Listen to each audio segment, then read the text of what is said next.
নোয়াখালীর বেগমগঞ্জ উপজেলায় একটি মাইক্রোবাস নিয়ন্ত্রণ হারিয়ে সড়কের পাশে খালে পড়ে ৭ জন যাত্রী নিহত হয়েছে।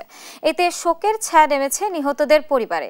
এ নিয়ে আরও জানাতে লক্ষ্মীপুর থেকে যুক্ত হচ্ছেন সহকর্মী সাইফুল ইসলাম স্বপন।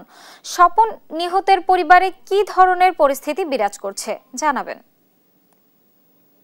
পার্বণ, আমরা এই মুহূর্তে রয়েছি লক্ষ্মীপুরের চৌপল্লী ইউনিয়নের কাশারি বাড়িতে, যে লক্ষ্মীপুরে নোয়াখালীর চন্দ্রগঞ্জ পূর্ব বাজার এলাকায় আজ একটি সড়ক দুর্ঘটনা হয়। এই সড়ক দুর্ঘটনায় প্রায় 7 জন, একই পরিবারের 7 জন নিহত হয়।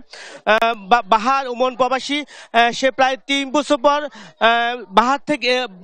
ওমান থেকে তার বাড়িতে আসছিল। রাত 12টায় বিমানবন্দরে নামার পর সে একটি মাইক্রোবাসে করে তার ফ্যামিলির 11 জন মেম্বার সহ তারা লক্ষ্মীপুরের উদ্দেশ্যে যখন রওনা দেয়, তখন চন্দ্রগঞ্জ পূর্ব বাজারের ড্রাইভারের অসতর্কতা অবস্থায় তারা পানিতে পড়ে যায়। তার বাহারের স্ত্রী কবিতা, তার যে 2 শিশু লাবিবা ও মিম, তারা নিহত হয়। তার ভাই, তার স্ত্রী কবিতা নিহত হয় এবং তার শাশুড়ি নানি পয়জনেসা এবং শাশুড়ি এবং তার ভাইয়ের ওয়াইফ সহ 7 জন একই পরিবারে নিহত হয়। আমরা এখানে রয়েছি, এখানকার তার কথা বলেছি।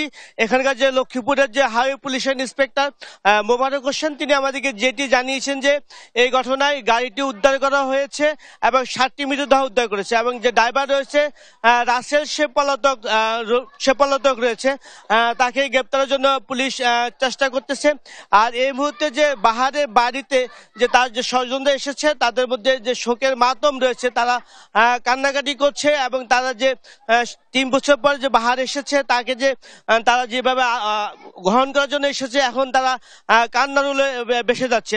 তো আমরা বাহারের চাচার সাথে কথা বলেছি, তিনি আমাদেরকে জানিয়েছেন যে লাশগুলো তারা গ্রহণ করেছেন। এখন পর্যন্ত তারা লাশগুলো সৎকারের জন্য তারা এখনো চিন্তা করছে যে তারা কবর খুঁড়ে সেগুলো কবর দিবেন। প্লাবন, এ ছিল লক্ষ্মীপুর থেকে 7 জন নিহতের ঘটনায় সর্বশেষ।